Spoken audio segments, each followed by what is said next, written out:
Good morning friends.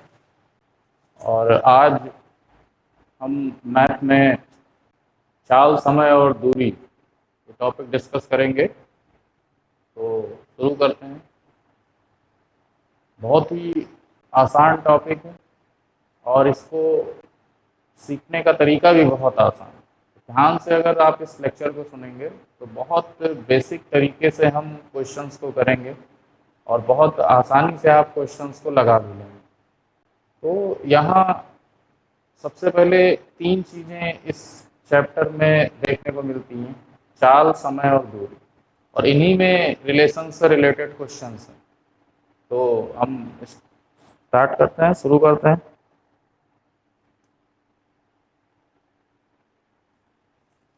देखिए,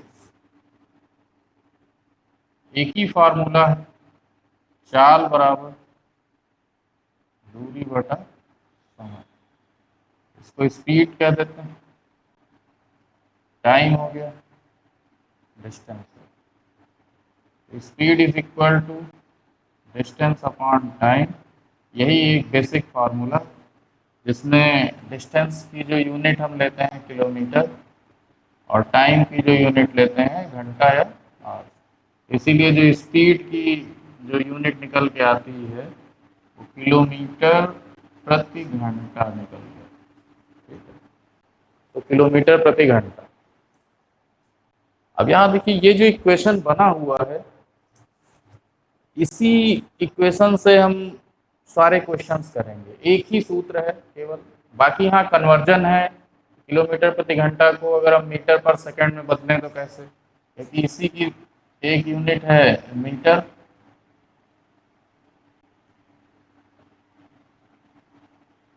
और इसी की दूसरी यूनिट है सेकंड। किलोमीटर प्रति घंटे को भी अगर हम मीटर पर सेकंड में बदलें तो हम मल्टीप्लाइड कर देते हैं 5/18। तो इस तरह से अगर आपको किलोमीटर प्रति घंटे में दिया हुआ है चाल और उसको आप मीटर पर सेकंड में कैलकुलेट करना चाहें तो बहुत आराम से कर सकते हैं।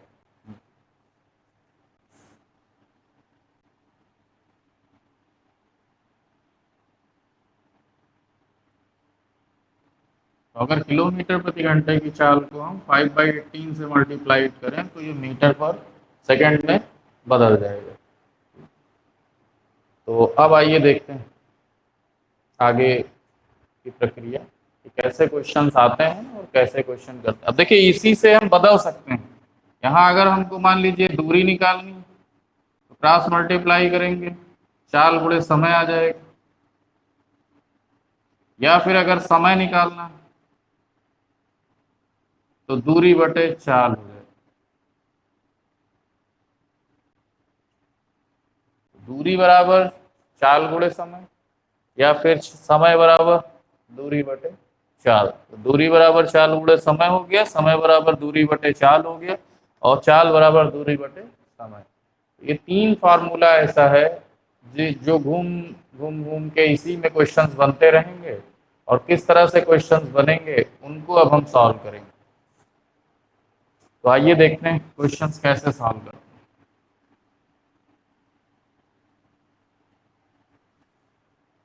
जैसे पहला क्वेश्चन मैं लिखता हूं,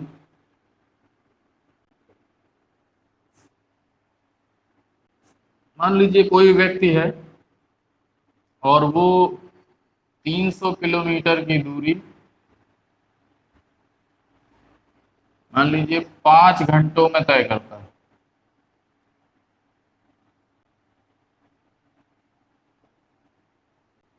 अब पूछेगा उसी चाल से 250 किलोमीटर की दूरी कितनी देर में तय करेगा।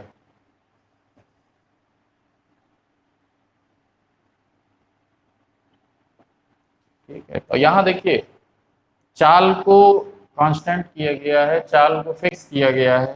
मतलब 300 किलोमीटर की दूरी 5 घंटे में तय करता है, तो 250 किलोमीटर की दूरी कितनी देर में तय करेगा, यहाँ उसी चाल से समझ लीजिए।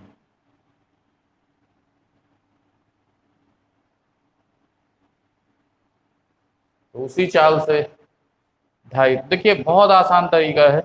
यहाँ हमको दूरी और समय में डीलिंग है। चाल बराबर दूरी बटे समय हमको पता है, तो यहाँ हम इस तरह से देखते हैं, speed is equal to distance upon time, ये फिक्स है स्पीड। तो इसको हम ऐसे लिख सकते हैं d1 upon t1, d2 upon t2। और ये हमारा d1 है पहली दूरी, ये हमारा t1 है पहला समय, ये d2 है और ये हमको निकालना है। तो इसी को हम इसी फार्मूले को यूज करेंगे, 300/5 बराबर 250/t2। सॉल्व कर लीजिए।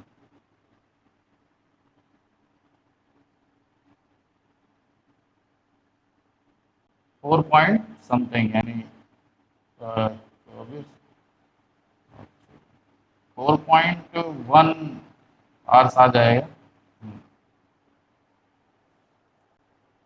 तो बहुत ही सिंपल तरीके से हम लगा सकते हैं। अब इसको मान लीजिए पॉइंट में आता है समय और उत्तर आपको घंटे और मिनट में दिया है, तो वहां आप क्या करिए, जो भी पॉइंट में आए उसको 60 से मल्टीप्लाई कर देंगे, बस ये आ जाएगा।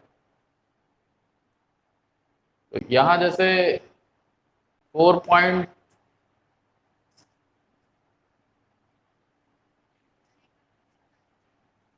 हाँ बता दे रहे हैं।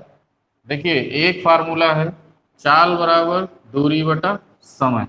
अभी तक हमने जो बताया कि इसी फार्मूले से हम समय भी निकाल सकते हैं, दूरी भी निकाल सकते हैं।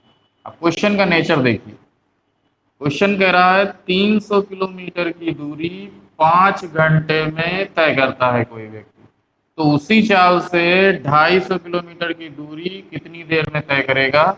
यहाँ देखिए चाल फिक्स है, तो चाल बराबर होता है दूरी बटा समय, इसको हमने कांस्टेंट किया है, नियत किया है। तो यहाँ ये जिस फॉर्म में लिखा है इसी फॉर्म में हम लिखेंगे पहली दूरी बटा पहला समय, यही बराबर हो जाएगा दूसरी दूरी बटा दूसरा समय, इसी में रख देंगे।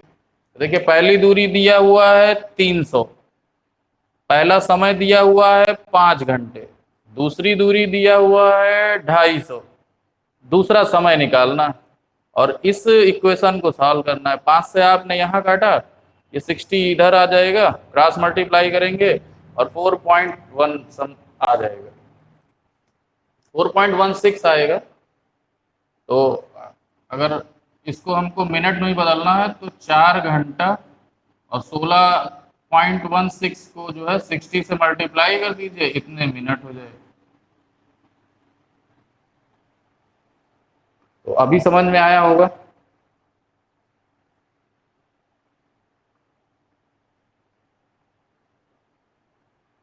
देखिए 4 घंटे 10 मिनट कह सकते हैं, 16×6 = 96, 9 मिनट कुछ सेकंड्स आएंगे। अब दूसरा क्वेश्चन देखते हैं, सेम ऐसा ही क्वेश्चन करेंगे अभी। तो लिखिए, इसको मैं रब कर दे रहा हूँ।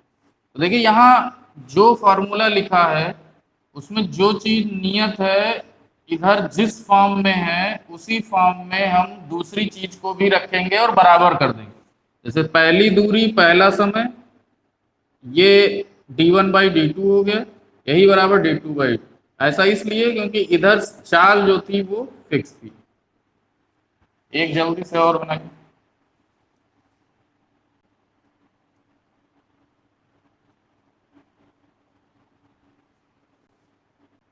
जैसे लिखिए, क्वेश्चन लिखिए, एक व्यक्ति 3 घंटे में,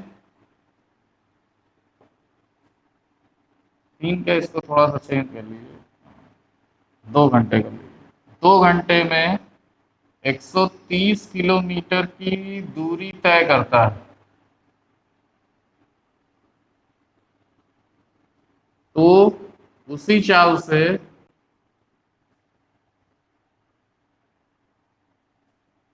2.5 घंटे में, या 2.5 कह सकता है या 3.5 कह सकता है या 2 घंटे 40 मिनट कह सकता है। मान लीजिए हम कैसे कहते हैं कि 2 घंटे 40 मिनट में कितनी दूरी तय करें।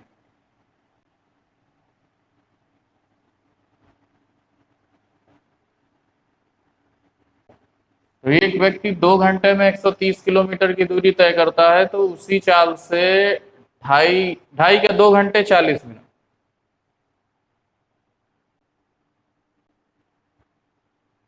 रीजनिंग की क्लास अभी आज ही होगी 8:30 बजे से।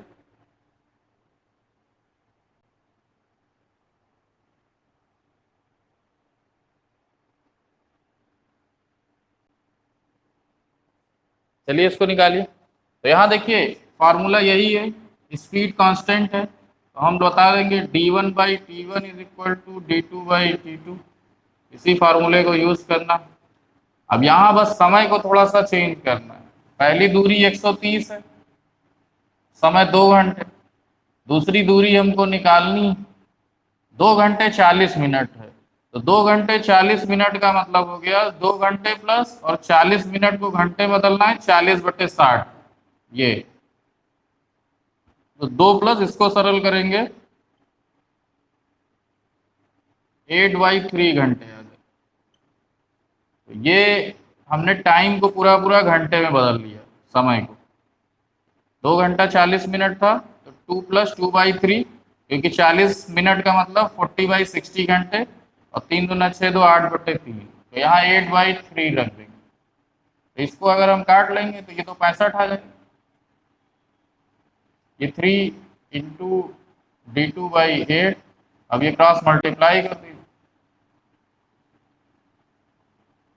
यही आंसर हो जाएगा। इसी को सरल कर लीजिए जल्दी। 173.33 सही है।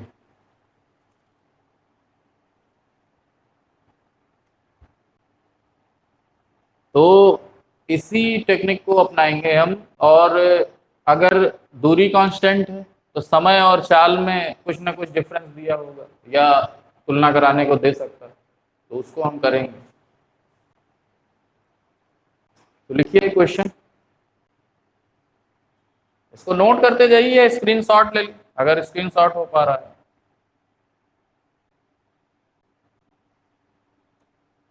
हाँ सही है, 173 सही है।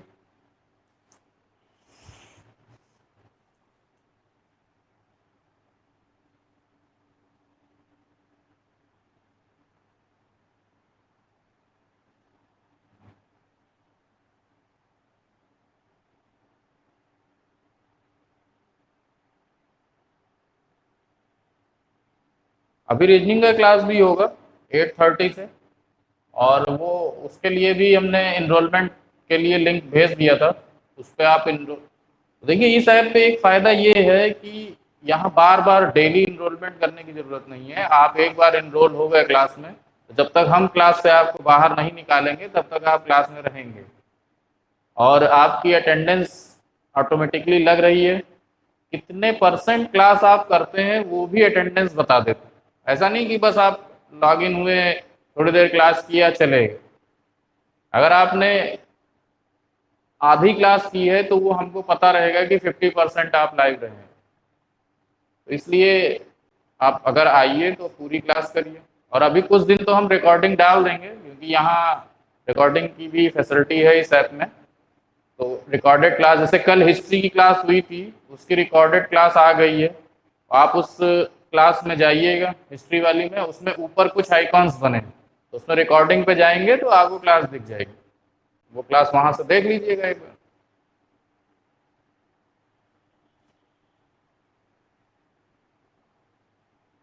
हेलो। हम्म।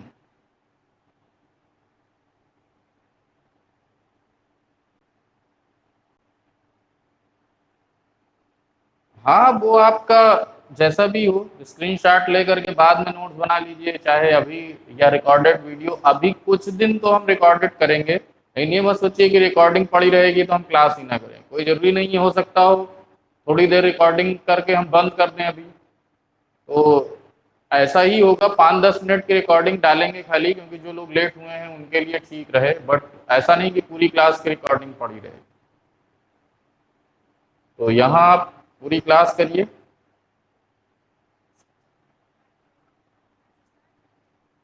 अभी देखिए कोई कह नहीं सकता है, एक एक हफ्ते करके बढ़ाया जा रहा है। हम लोग तो सोचे थे कि उधर बहुत पहले ही स्टार्ट हो जाएगा, लेकिन जब तक ये 18+ वाला वैक्सीनेशन स्टार्ट नहीं होगा तब तक लॉकडाउन खुलेगा नहीं। तो अभी कुछ ही जिलों में, 24 जिलों में ही 18+ एज के ग्रुप के लोगों का वैक्सीनेशन स्टार्ट हुआ है। तो वो स्टार्ट होने के बाद आप लोग वैक्सीनेशन जरूर करवा लीजिए, क्योंकि जितनी भी भ्रांतियां हैं कि वैक्सीन से क्या होगा, या वैक्सीन, बहुत तो लोग यही कर रहे हैं कि नहीं पानी घोल के लगा रहे हैं इंजेक्शन और कुछ ये वो तबीयत खराब हो जाएगी, ऐसा कुछ भी नहीं है। जैसे ही अगर जुगाड़ से लग रहा हो तो जुगाड़ से लगवा लीजिए, क्योंकि कहने को है कि 18+ का नहीं हो रहा है लेकिन सब हो रहा है। तो हमने लगवा लिया है, इसलिए हम बता रहे हैं कि जुगाड़ से लग रहा है, तो आप भी लगवाइए।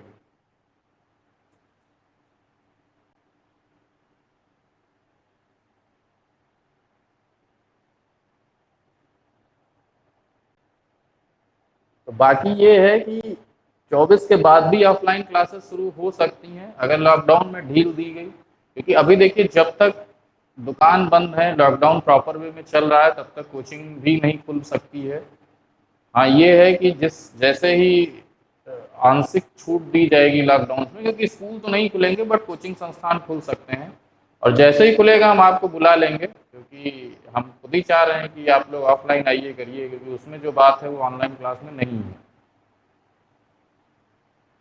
बट अभी मजबूरी है तो हम लोग को करना है। बीच में नहीं हो पाई इसलिए क्योंकि थोड़ा सा बहुत ज़्यादा संक्रमण फैला हुआ था, घर से निकलने में भी डर लग रहा था, इतने लोगों की मौतें हो गई जानने वालों में, बहुत सारे दोस्त। अब कहना तो नहीं चाहिए, बहुत दुख होता है, बट क्या किया जाए, रियलिटी है, उसको स्वीकार करना ही है। बहुत से रिलेटिव, उनकी डेथ हो चुकी है, और कुछ बहुत करीबी दोस्त थे उनकी डेथ हो चुकी है। तो अब क्या किया जाए, आप जितना संभाल सकें, क्योंकि ये जो सेकंड वेरिएंट है कोरोना का, ये बहुत खतरनाक है। डरने की जरूरत नहीं है, पैनिक होने की जरूरत नहीं है, बट ये है कि आप छोटी छोटी प्रिकॉशंस ले करके, जैसे बिना मास्क के कहीं मत जाइए, और दूसरी चीज, अपनी इम्यूनिटी स्तर को बढ़ाइए। और इम्यूनिटी के लिए दिन भर बताया जाता है टीवी में कि अच्छे डाइट लीजिए, विटामिन ए विटामिन सी की भरपूर मात्रा लीजिए, और विटामिन सी बार बार लेते रहिए, क्योंकि वो शरीर में स्टोर होता नहीं है। और आप सोचेंगे कि सुबह हमने 2 संतरे खा लिए तो बहुत है, ऐसा नहीं है, दोपहर तक खत्म हो जाएगा। तो इसलिए सुबह से लेकर के शाम तक 2-2 3-3 घंटे में विटामिन सी की मात्रा ग्रहण करते रहिए। इम्यूनिटी अच्छी रहेगी तो कोरोना वायरस कुछ नहीं कर पाएगा, क्योंकि बहुत से लोगों को मैंने देखा है कि हुआ और वो ठीक हो गए, लेकिन बहुत से ऐसे लोग को देखा है जिनको 1 या 2 दिन में उनकी डेथ हो गई। तो इस रियलिटी को हमको स्वीकार करना पड़ेगा। माइक आप अपना आइकन देखिए, उसी में एक आइकन होगा माइक ऑन करने का।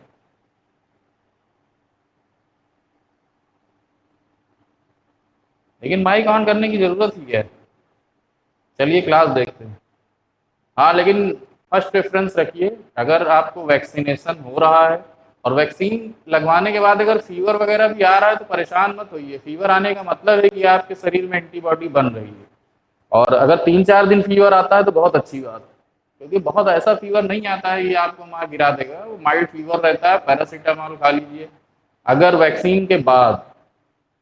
और वो अच्छी बात है कि फीवर आ रहा है, इट मीन्स कि वो वैक्सीन एंटीबॉडी बनाना शुरू कर दिया है, और एक बार एंटीबॉडी बॉडी ने बना ली तो फिर आपको ऐसा नहीं है कि आपको अमृत मिल गया। हाँ कि माँ एकदम मांस वास निकाल के घूम रहे हैं बाहर, ये मत सोचिए। बहुत से लोग तो यही सोच रहे हैं कि कोरोना की वैक्सीन लगवा लिए तो अब अमर हो गए। वैक्सीनेशन सिर्फ आपके शरीर में एंटीबॉडी डेवलप करने का एक माध्यम है, और वो कोरोना होने को भी नहीं रोक पाएगा। आपको कोविड पॉजिटिव आप हो सकते हैं, आपको चाहे दोनों डोज लग चुकी हों, चाहे आप स्पुतनिक लगवा लें, चाहे सब का घोल लगवा लें, कोवैक्सीन कोविशील्ड स्पुतनिक सब घोल के लगवा लें, फिर भी आपको कोरोना होने, अगर आपने प्रिकॉशन नहीं लिया। बस हाँ इतना फायदा है वैक्सीन का कि आप अगर पॉजिटिव होते हैं तो 3-4 दिन में रिकवरी हो जाएगी, आपको कोई बहुत ज़्यादा इफेक्ट नहीं है। मीन्स अब उसका कोई बहुत क्रिटिकल केस नहीं बनेगा। ये है कि एंटीबॉडी शरीर में पहले से मौजूद है, अगर पॉजिटिव होते भी हैं तो 4-5 दिन माइल्ड फीवर या थोड़े बहुत खांसी जुकाम रहेगा और आप ठीक हो जाएंगे। लेकिन हाँ, उस पीरियड में भी आपको प्रॉपर वे में दवा लेनी है, और डेक्सामेथासोन ही सबसे कारगर दवा देखी गई है इस समय, क्योंकि ये एक ऐसी दवा है, एक स्टेरॉइड है, और कोरोना की चेन को तोड़ देती है, और इस वजह से संक्रमण का जो दर है, जो हमारे शरीर में वायरस फैलने की जो दर है, वो बहुत धीमी हो जाती है। सबसे कारगर दवाई अभी अगर 2DG आ जाए, जो DRDO ने विकसित की है अभी, तो एक्सीडेंटली विकसित हुई। पहले तो वो दवा कैंसर के इलाज के लिए बनाई जा रही थी, लेकिन ये देखा गया है कि कोरोना वायरस को भी वो फैलने से रोक रही है, और बहुत जल्दी मार्केट में आ जाएगी। ठीक है, तो चीज़ें आ रही हैं, लेकिन अब ये मान के चलिए कि अभी 3-4 महीने बहुत क्रिटिकल हैं। अभी थर्ड वेरिएंट कैसा होगा ये कोई नहीं जानता है, थर्ड वेव कैसी होगी कोई नहीं जानता है, लेकिन टाइम है। अभी देखिए, कल ही मीडिया में आ रहा था कि सिंगापुर से थर्ड वेरिएंट आ रहा है या आ चुका है भारत में। तो आप अपनी इम्यूनिटी को अच्छे रखिए बस।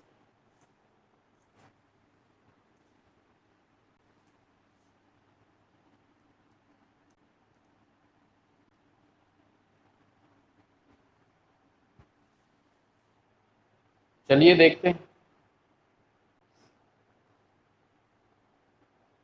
अब क्वेश्चन का थोड़ा सा चेंज करते हैं, मतलब इसी में एक क्वेश्चन देते हैं। जैसे देखिए,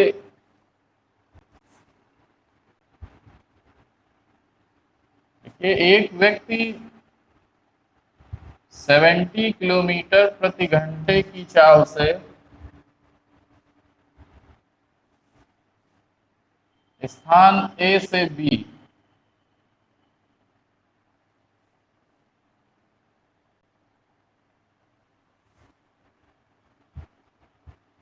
दो घंटे में तय करता है।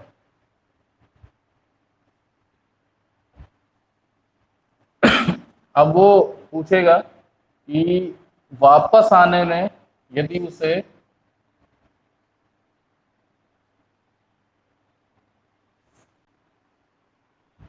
3 घंटे लगे हों तो वापसी में चाल क्या थी।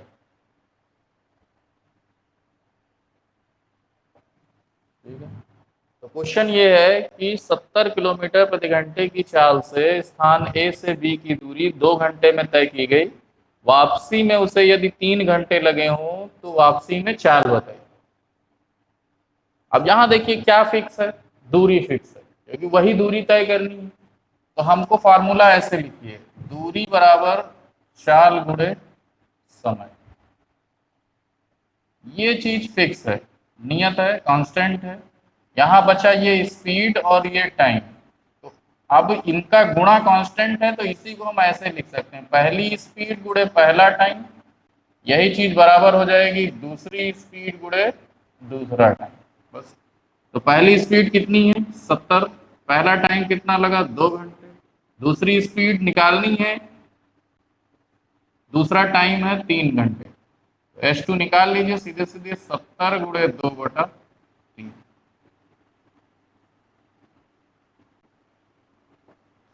140/3 किलोमीटर प्रति घंटा। सही, 46.66 किलोमीटर पर आवर।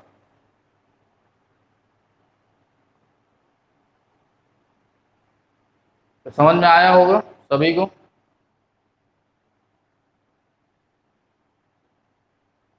देखिए, जो चीज फिक्स है उसके इधर जो फॉर्मूला है उसी को उसी रूप में बराबर करके हम सेकंड वेरिएंट थर्ड वेरिएंट में दिखा सकते हैं।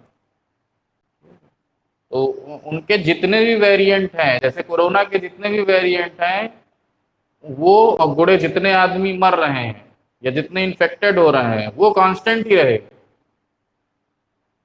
अब ये मत सोचिए कि पहले कहाँ ज्यादा मरे, तो ये मजाक की खैर बात है, लेकिन इस चीज को हम उदाहरण में ये देख सकते हैं कि चाल और टाइम के जितने भी वेरिएंट होंगे उनका गुणा कांस्टेंट रहेगा अगर दूरी फिक्स है। तो इसी में कह देता कि फिर से ए से बी जाने में यदि उसको 5 घंटे लगे तो भी यही करेंगे हम। 70 × 2 बराबर स्पीड 2 × 5। नेक्स्ट क्वेश्चन आइए कर।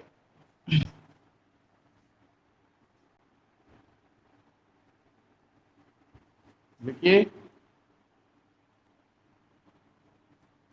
देखिए, एक व्यक्ति 80 किलोमीटर प्रति घंटे की रफ्तार से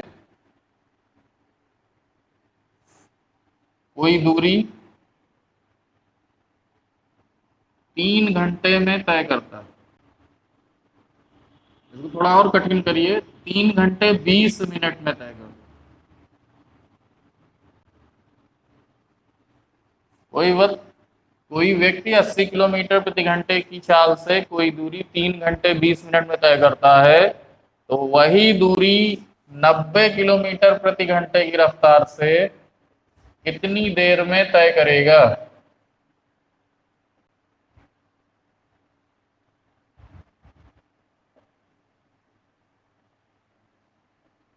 वही दूरी मीन्स दूरी निश्चित, निकालिए जल्दी। 80 किलोमीटर प्रति घंटे की चाल से कोई दूरी 3 घंटे 20 मिनट में तय करता है, तो 90 किलोमीटर प्रति घंटे की रफ्तार से वही दूरी कितनी देर में तय करेगा?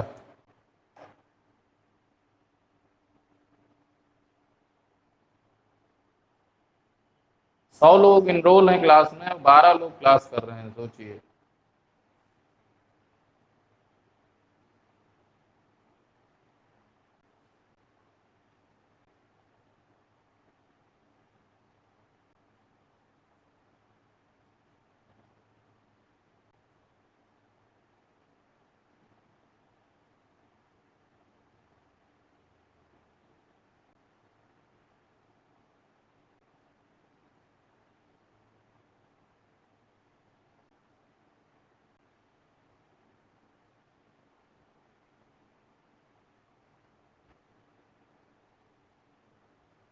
देखिए यहां भी दूरी निश्चित है,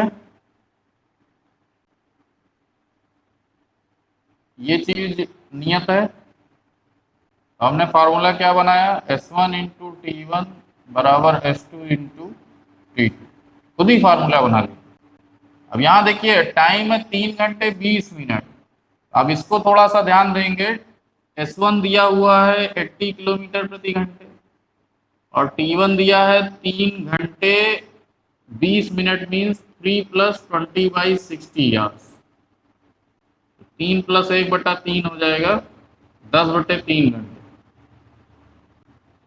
S2 दिया हुआ है 90 किलोमीटर पर आवर्स और हमको T2 निकालना। तो यहाँ हमने रखा 80 × 10/3 बराबर 90 × T2। ये इधर चला आएगा, क्रॉस मल्टीप्लाई कर दीजिए। T2 = 80 × 10 / 3 × 90, 80/27। इतने घंटे होगा, बाकी आप सीधे सीधे भाग दे दीजिए। 2 घंटे 30 मिनट।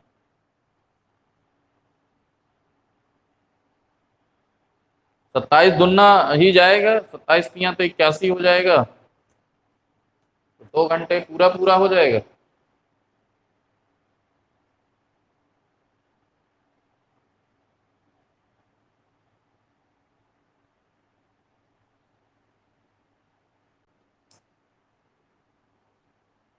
तो 2 सही 26/27।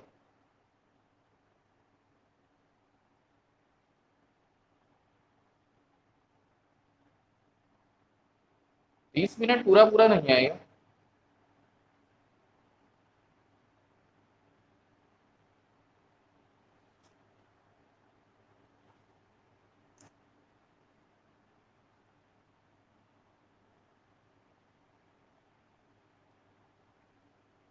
सब लोग निकालिए।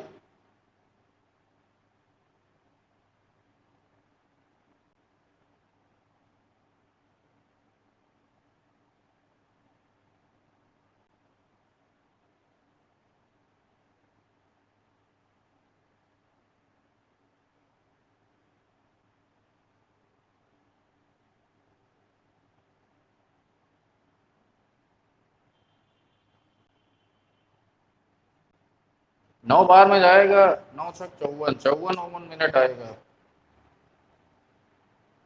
2 घंटे 54 मिनट हुए।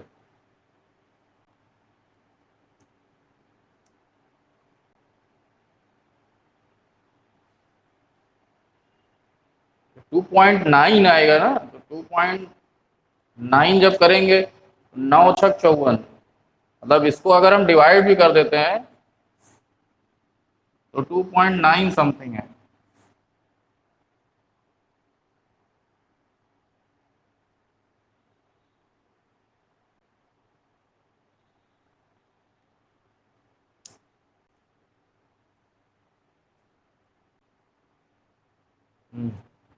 सही है, 57 मिनट समथिंग है। अब जैसे 2.9 आया तो 2 घंटे 9 छक 54, इसी को 60 से मल्टीप्लाई कर दीजिए, 0.9 को 60 से मल्टीप्लाई कर देंगे, 54 आ जाएगा, यानी 54 मिनट। इसको बदलना सीखिए, 2 घंटे 54 मिनट।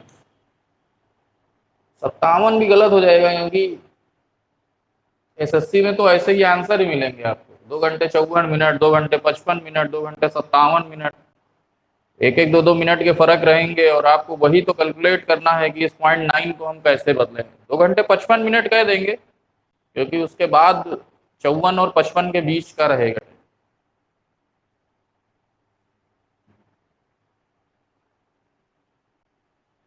क्या नहीं समझ में आया?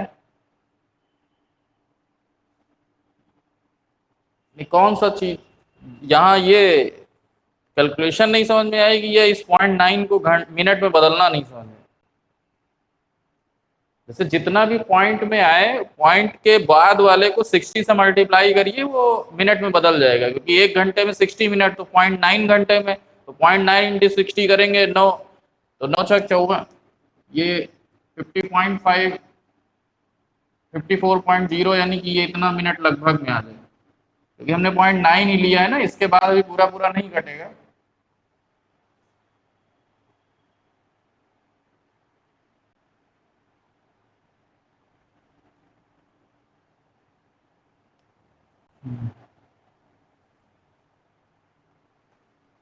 एक क्वेश्चन और कर लीजिए, क्योंकि 8:30 से भी रीजनिंग की भी क्लास लेनी है, तो आज थोड़ा सा लेट शुरू हुआ था, कल कोई दिक्कत नहीं रहेगी।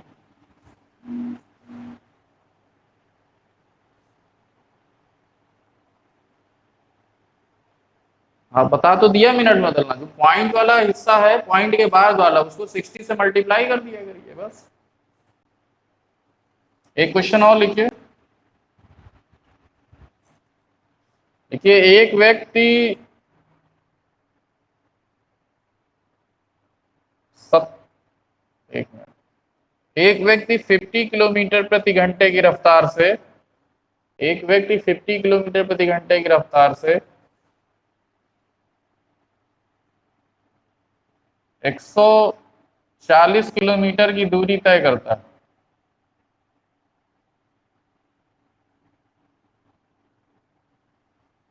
ठीक है, यदि उतने ही समय में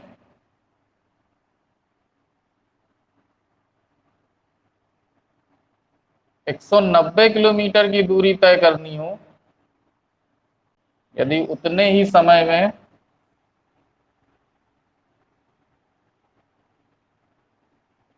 190 किलोमीटर की दूरी तय करनी हो, तो उसे अपनी चाल कितनी रखनी होगी?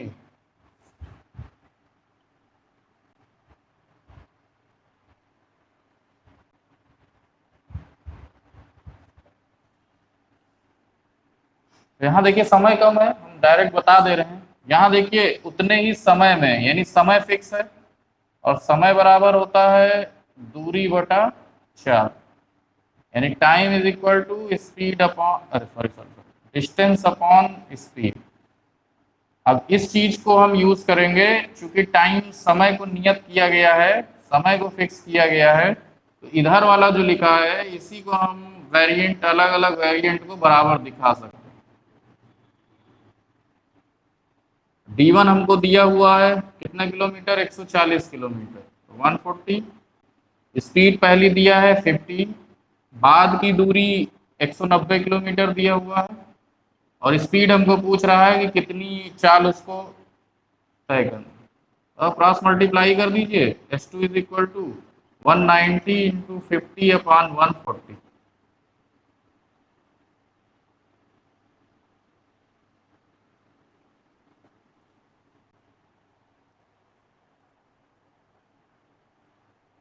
तो इस तरह से लगाएंगे। बाकी कल हम इसके बाद आपको कराएंगे क्वेश्चन, कल इसमें अलग अलग तरह के और टॉपिक कराएंगे। टाइम नहीं पूछा है, टाइम तो फिक्स है। जैसे पूछ रहा है उतने ही समय में 190 किलोमीटर की दूरी तय करनी हो तो उसकी चाल क्या होगी। यानी भाई जैसे टाइम उतना ही रखना है, 190 किलोमीटर अब जाना है, तो चाल तो उसको बढ़ानी पड़ेगी ना, पहले 50 किलोमीटर पर आवर से। तो पहली दूरी बटा पहली चाल, दूसरी दूरी बटा दूसरी चाल, इस तरह से करें। हम्म,